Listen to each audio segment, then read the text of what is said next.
Good evening, ladies and gentlemen. Thank you very much for attending tonight. Great to see some familiar faces and some new faces. Welcome to what we're calling our inaugural Aged Care Summit. We hope that the information you're going to listen to and digest tonight is going to hopefully broaden your awareness and knowledge of the aged care sector. And to help you guys make decisions potentially for yourselves or for family members and loved ones, family or friends. So again, welcome. Just a couple of quick housekeeping notes. If you need to use the amenities, the restrooms, back out the hallway and upstairs. Find gentlemen's and ladies' bathrooms up there. And also in the event of an emergency, please make your way out the same way you came in out that front door. So again, welcome. We're here tonight to discuss all things aged care from the beginning to the end of the year. There's a big process that's involved with understanding that journey. It doesn't start at entering residential aged care from day one. It does take a bit of a journey, a bit of a process. And the more you're aware of that process now, as you maybe, like I said, go on this journey for yourselves or for loved ones, hopefully the better decisions you can make, be it financial or for the family at large. So, obviously tonight, anything we discuss here is general advice. What we would invite you to do after is reach out to one of the partners that you're connected with, be it Mirror accountants or GSR lawyers or ourselves, Block Depot, and for us to sit down with you one-on-one and give you that bit more direct and tailored advice that will cater to your needs. Okay. So tonight we've got speaking with us a few illustrious panel speakers and guests, starting with Michelle from Co.As.It. So Co.As.It are a home support care service that also provide care services in the NDIS space as well. So Michelle's going to talk a lot more tonight about home care, how that works, the journey there, and that sort of process between home support into potentially residential aged care. Joined tonight by Marcus here from Challenger. So Challenger are a large financial product provider. They specialise in providing and building annuities that help support not just aged care strategies, but also retirement income. So really important. We have Mr. Alf Romano here. Some of you obviously know Alf. Our sort of go-to legal, the man that's been seen a lot in the world, and we definitely want to help a lot regarding our experiences with clients. We have Mr. Michele Romano from Mirror Accountants. Some of you may know Michele, and some of his team are here as well tonight, which is lovely to see. And Michele is going to focus on a little bit of tax strategy and asset structuring in the lead up to potentially looking at entering residential aged care. And touch on some of those trusts and structures that may be available to you. And then I'll round it all out with a bit more understanding about the new residential aged care reforms and how those numbers and those calculations sort of do work. I'll get Michelle up here first to lead us off. Welcome, Michelle. Thanks. Thank you. I'm just going to give you a brief introduction to how to navigate the aged care system, because there was a few changes from the 1st of November last year, as you're probably all aware.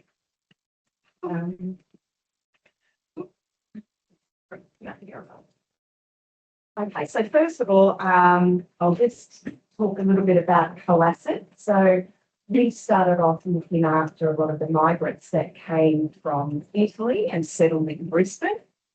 Co.As.It stands for the Committee of Assistance for Italians, and it was later shortened to Co.As.It Community Services. The two main objectives of Co.As.It was to assist disadvantaged Italian migrants and to promote the teaching of Italian language as well. So our team comprises at the moment of over 500 people, and most of us speak several languages. And we assist people aged over 65 predominantly to remain living in their own home. So supported home. So this is a government subsidised home care program, and it all changed on the 1st of November last year. The supported home program took over from home care packages. So you would have heard about home care packages. There was level 1 through to level 4. So now supported home is actually 8 levels of care. So the primary objectives of the government changing home care packages to supported home was recommendations from the Royal Commission that occurred, but also to make services more accessible to clients, because people were just waiting too long to actually get any assistance at home. So it was their hope that it would shorten the time for people to get assistance. So number one is to make sure that you're registered with My Aged Care. So without being registered with My Aged Care, you won't be able to access any services, whether it's through the supported home program or the Commonwealth Home Support Program. So you always have to call My Aged Care and register. And I would also recommend that you also register a support person as well, because then if you're in hospital or you don't have capacity to communicate with My Aged Care, your support person can. So what happens is you register with My Aged Care, they'll ask you a series of questions. You will then be given your own identification number, and your support person will also be given their own identification number.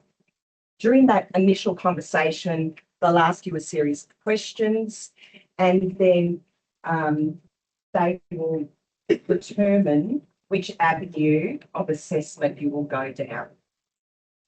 So there's a couple of programs that they may assess you for.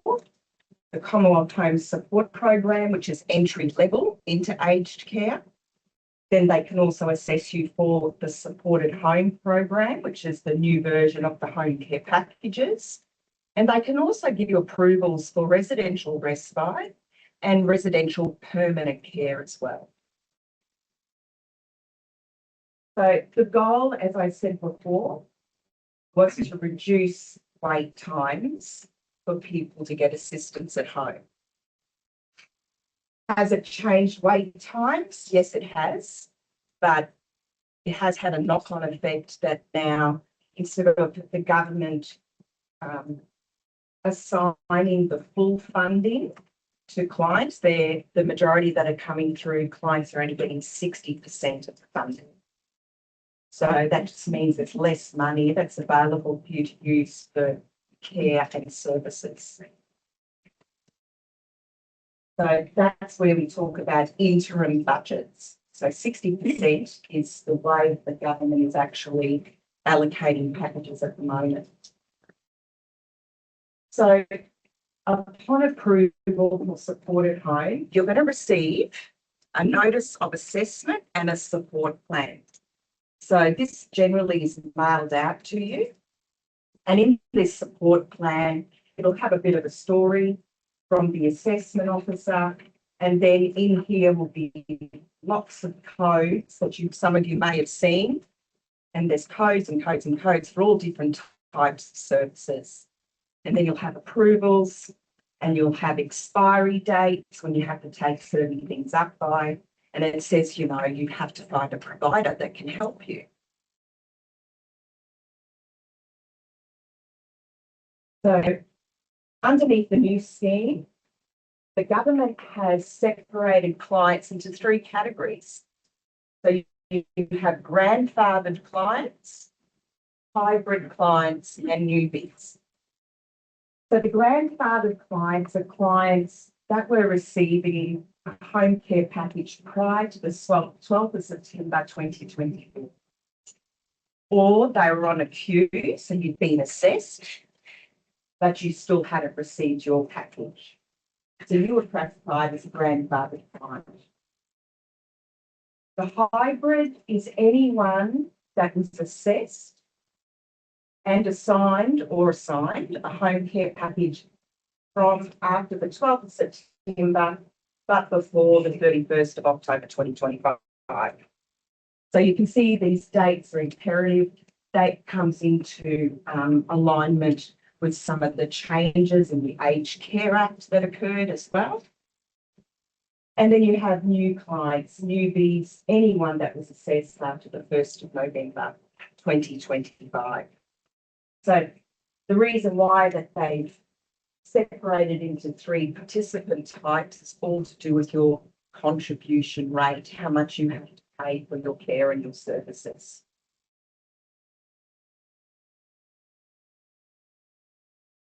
So the service list as well, the government has split into 3 categories. The first one being clinical, your things like your nursing, your podiatry, your physiotherapy.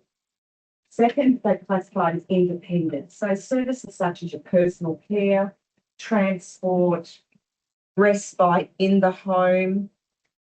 And then you have everyday living. The most common, which is your cleaning, your meals. You might get meals prepared for you at home or meals delivered, like light and easy meals or gourmet meals, and gardening. So dependent whether you were a grandfather, a hybrid, or a newbie client, depends on how much you're going to pay for each of these categories. But one good thing that the government did decide on, that clinical sorts, the government said that you would not have to contribute anything, regardless if you're a self-funded retiree, a part pensioner, or a full pensioner. So that actually ended up being a really great thing that they decided on. But as far as independence is concerned, you might hear some providers saying to you, the contribution rates can fall anywhere from 5% up to 50% of the hourly rate. In everyday living, the contribution rate would be 17.5% up to 80% of the hourly rate. So when you're looking, the average of an hourly rate for independence and everyday living sits around $120 an hour. That can build up quite quickly. Whereas grandfathered clients, if you're lucky enough to be in that category, majority of those clients never paid anything out of pocket and will continue not to pay anything out of pocket because the government has said that they will not be in a worse off situation.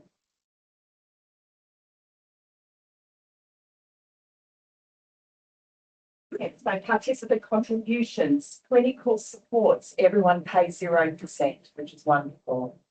Independence, such as showering, anywhere from 5 to 50%, and your everyday living category, 17.5 to 18%.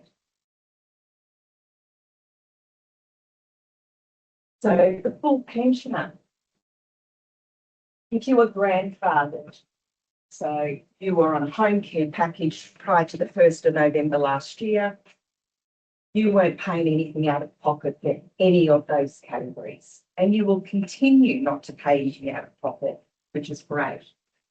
Part pensioners and self-funded retirees, they were paying something called an income tested fee. And prior to the 1st of November, that used to be in dollar value. And that used to range anywhere from $1 a day up to, let's call it $40 a day. And it really didn't matter if you had services once a week or once a fortnight. If you had an income tested fee, the government's expectation was that you paid that fee 7 days a week. Now, underneath the new system, you only pay, if you have an income tested fee, for the days that you actually have a service. So it's ended up being a lot fairer, and self-funded retirees and part pensioners have actually saved money now on the new system than the old system, because they're only paying that income assessment fee for the days that they receive services. So here the government says a no worse off principle applies to grandfathered clients, which is true. But new participant contributions is another story. So we've got the full pensioners, the part pensioners, and it also depends whether you hold a Commonwealth Seniors Healthcare card. That again becomes a different percentage if you hold a seniors healthcare card or you don't. And then you have the self-funded retirees. So some self-funded retirees that have actually been awarded a supported home package, let's call it, whether it be a level 1, 3 to 8. I've done calculations for them and they'd be out of pocket quite a lot every month. But if they only tapped into clinical supports, they'd be paying nothing out of pocket and purely utilising government funds. And then what we tend to do is put all the clinical supports underneath their plan and they pay privately for services such as showering or shopping, things like that, because private services don't have to run through the government pathway. So private services are only like $65 an hour versus $120. So there's ways around it. So here we have the supported home table. So you have the grandfathered clients, which are these ones here, where it's got level 1 HCP, home care package, level 2, level 3, level 4. The reason why we still have to work in this table is because there is still a lot of clients that are still working underneath the old home care package system with those amounts. But it's interesting to see when this new program started, we were all excited thinking that there'd be more money available to the community. But look at the old level 2 home care package, $19,224. The new level 2 is only $15,000. So the government actually reduced the figures. Level 3 was 41. The new level 3 is 21. Big difference. Big difference. So that was a little bit disappointing when the government introduced this table. Less money equals less services. So a couple of case studies, but again, everyone's very, very different. But a full pensioner, total income $35,000. Bill here of rents, he's only got assets of $10,000. He's been given a level 5 classification. What would he be contributing?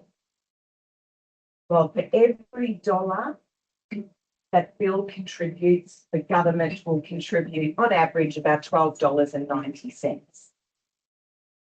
So being a full pensioner on a supported home program, on a level 5, his out-of-pocket expense would probably be about $100 a month for general services.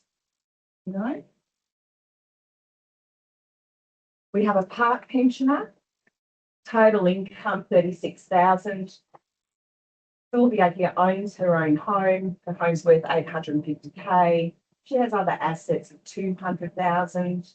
Again, a level 5 supported home. So the government's giving her nearly $40,000 a year to use on care and services. For every dollar she contributes, the government will contribute about $6.10. And then we have fully self-funded retirees. And this is where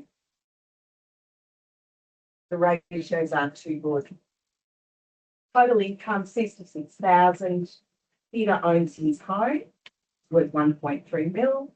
200,000 in other assets. Again, he's got a level 5 classification of about 40,000 to spend on care and services.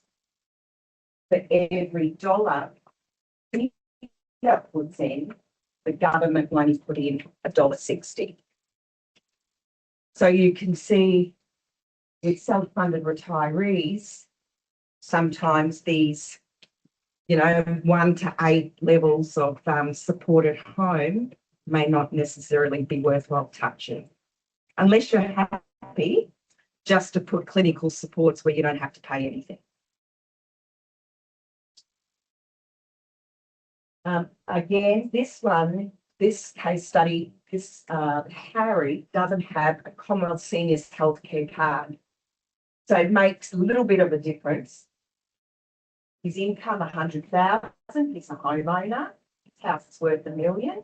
He's got $500,000 assets, again, at level 5 for care and support. For every dollar Harry puts in, the government only puts in $1.20. So it's basically, you're not getting much at all.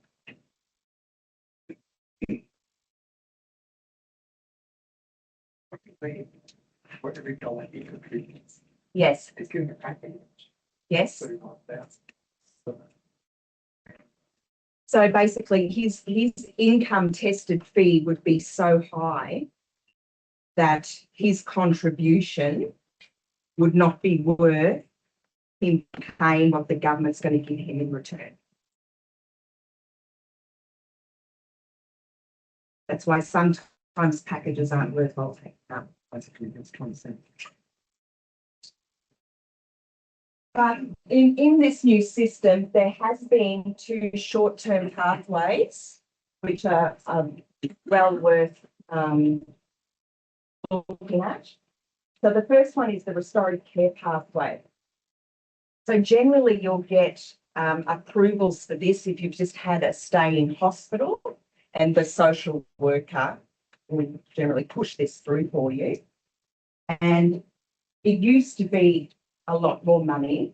I'm pretty sure short-term restorative care used to be about $14,000 or $15,000 that you could use. They've reduced it to $6,000 and extended it to 16 weeks. So the government basically gives you $6,000 and you can use that. And the majority of people use this for equipment. So you can, end up getting beds. You won't get a very good bed for $6,000. Maybe wheelie walkers, recliner chair, ramps and rails put in the house. The other pathway is called end of life. So this is to support people who have 3 months or less to live. The government actually allocates $25,000 to be used. Last up to 3 months, that can be extended a little bit. But whilst you are tapping into these 2 programs, if you have a level 1 to 8, they actually will just suspend while you're using these programs. Once these programs are, especially restorative care, once that program is finished, then you'll go back to your 1 to 8 program. Again, though, these are income assessed. So I've had quite a few self-funded retirees come through end of life, and we've done the calculations and they've opted not to take on the end of life pathway. So with the assisted technology and home modifications, this is extra funding as well that the government can give you. There's 3 tiers: low, medium and high. The low is only $500. So it really won't even buy you a personal alarm. So if you are going to go for assisted technology and home modifications, try and aim high. Go for medium or high. Because low, look, to get an occupational therapist out just to do a report costs about $1,050. So, it's not going to get you anywhere. But what happens with the assisted technology, which could be your personal alarms, could be wheelie walkers, wheelchairs, the department will actually assess you and see what equipment you do need, and deemed on what you do need, they will then give you either $500, $2,000 and $15,000. You've got 12 months to use the funding, otherwise you lose it.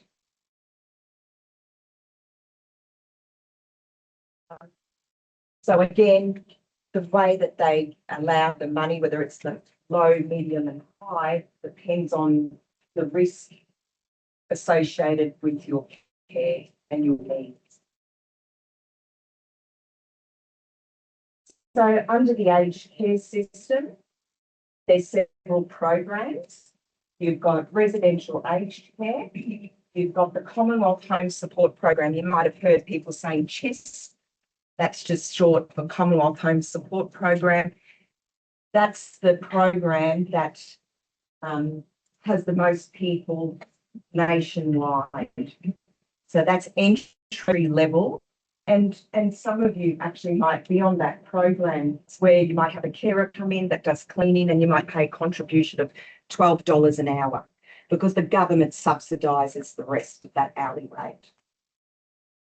Then you have a transition care program. This is short term. Generally, the hospital organises this for you. When you come out of hospital, you might have transition care at home or hospital at home, and it can last up to about 12 weeks. And that can be offered either in your home or in a respite facility, or actually in residential aged care settings as well. With the Commonwealth Home Support Program, which is the entry level program, you pay a small contribution, and this program is not income assessed. So a lot of part pensioners and self-funded retirees will opt to stay on this program because you just pay a contribution of $12 an hour, something like that. But unfortunately, the government is going to end this program they're saying about July 2027, because their aim is to make everything income assessed. So everyone will be paying the services regardless. The CHIS services offers just about as much as the supported home or the old home care package program. And it's very affordable. The only problem is you're limited in the amount of hours that you can access, because you have to think for each of these services, you've got to think there's a bucket of money for each one of those items. And let's just say with Co.As.It, we rely on the government to tip in maybe $2 million into the cleaning bucket, another $1 million into the personal care, a couple of million into the allied health bucket. But that bucket has to service 5,000 people. And if the government doesn't tip more money in, you might ring Co.As.It and say, oh, look, we've got a code because I've got all these codes written down here. Can you please help me with allied health? And we'll say, I'm so sorry, we're at capacity. Our portals will shut. All that means is that bucket is empty because the government hasn't put any money in. And what's been happening the last few years is the government's been putting less and less money in. Hence, the release of this new supported home program going from 4 levels to 8 levels, less money, only giving 60% of the funding. So yes. Private services is very popular because you're not reliant on the government. You don't have to wait. If you need something urgently, you pay for your services. Simple as that. So all services can be provided under private. Some people still take on CHIS, and they still take on the home care package or supported home, and they supplement or top up with private services. And that's purely because there's just their approval isn't enough for their needs. And this is what we're finding, that when the assessment officers very rarely will come out and meet you face to face. They will ring you over the phone And then you could be, I would look at you and say, you know, you're a level 6 as far as I'm concerned, because you've had the assessment done over the phone, you're going to get a level 2. And a level 2, really, when we're looking at a level 2, you're probably looking at about maybe 3 hours of assistance a week. And that's Monday to Friday, not weekends, because weekends, the hourly rates are like $300-400 an hour, like they're huge. There's also daycare respite centres, which are very popular. With support at home, I do also advise if you want value for money as far as respite or a cared one, going to a respite centre is well worth it, because you get a bulk amount of hours of someone looking after your loved one for not much more than 1 hour of normal hourly rate. So this is a good option if you're ever looking, if you need more assistance at home and you don't have the money in your budget, looking into respite centres. And it's just a day. The bus comes and picks you up in the morning. You go to the respite centre. There's morning tea, there's lunch. You can have a glass of wine. There's different activities, and the bus takes you back home. But your loved one's gone for about 6 hours, and it costs about $180 for the day. That comes out of your package. So to me, that's well worth it. So there's ways that we can work around how to maximise budget. Other programs that you can tap into is, there's counselling that's available through different providers, dementia advisory, QCSS. It's for under 65s. So under 65 years of age, you can also have government funding to help with services. There's technology classes.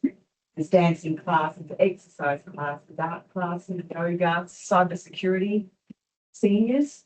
So there's lots of different programs and information out there to assist people. That's about it.